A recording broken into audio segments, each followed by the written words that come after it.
ये प्रश्न संख्या 11 है। इसमें कहा गया यदि ए तथा बी समान कोटि के सममित आव्यूह हैं तो ए बी माइनस बी ए एक विषम सममित आव्यूह है या सममित आव्यूह है या शून्य आव्यूह है या तत्समक आव्यूह है। मतलब इन चार ऑप्शनों में से कौन सा ऑप्शन सही है। तो इसमें से सही ऑप्शन को ढूंढने के लिए इस भाग को हल करना पड़ेगा और इस भाग को हल करेंगे तो इसका परिवर्त ज्ञात करना होगा। परिवर्त क्यों ज्ञात करना होगा? क्योंकि ए और बी सममित आव्यूह हैं तो इनका भी परिवर्त इनके बराबर होगा, इसीलिए इसका भी परिवर्त हम निकालेंगे और देखेंगे क्या वह इसके बराबर है या नहीं।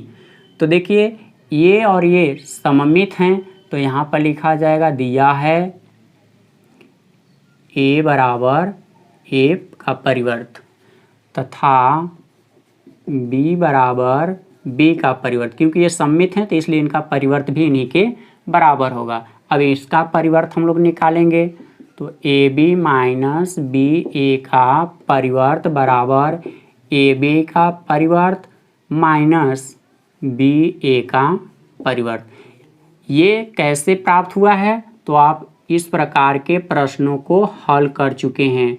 जैसा कि देखिए इस तरह से दिया गया था, a माइनस बी का परिवर्त बराबर a का परिवर्त माइनस b का परिवर्त होता है। तो इसीलिए इसको a मान लीजिए और इसको b मान लीजिए।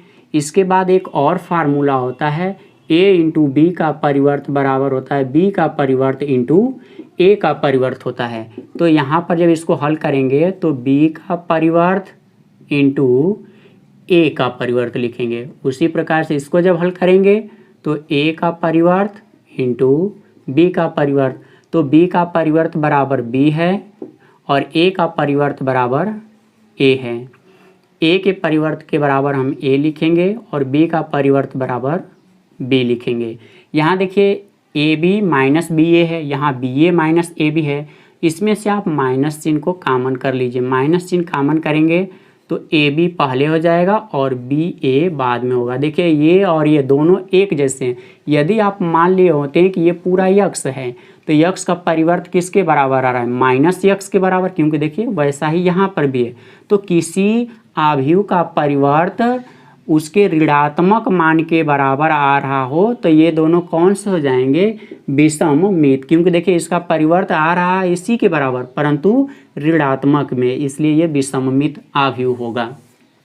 क्वेश्चन नंबर 12 है। इसमें दिया यदि आव्यूह a बराबर इतना तथा a प्लस a का परिवर्त का जो योग है वह इकाई आव्यूह यानी i के बराबर हो तो अल्फा का मान ज्ञात कीजिए। मतलब इस चार ऑप्शन में से कौन सा ऑप्शन सही होगा। तो हम लोग इसका परिवर्त ज्ञात करेंगे और आव्यूह a से ही इसका परिवर्त ज्ञात किया जाएगा। तो इसके पहले स्तंभ को पहली पंक्ति और दूसरे स्तंभ को दूसरी पंक्ति बना दिया जाएगा। इसके बाद अब इस समीकरण को लिख लिया जाएगा, a प्लस a का परिवर्त बराबर i।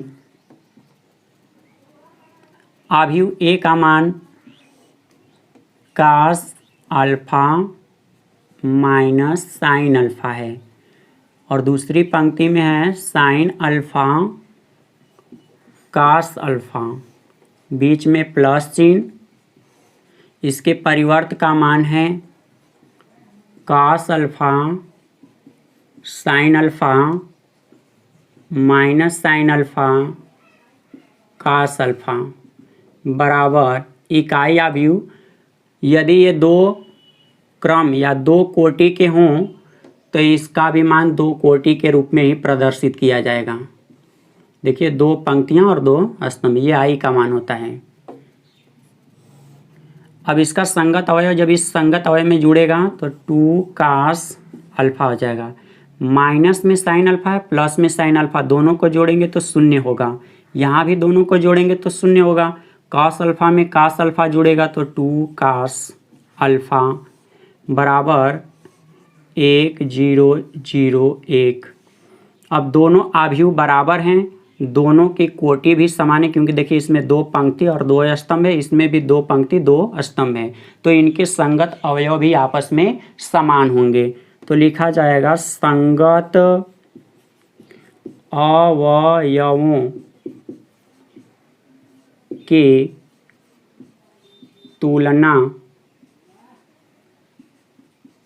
करने पर, तो यहाँ से 2 cos अल्फ़ा बराबर हो जाएगा 1।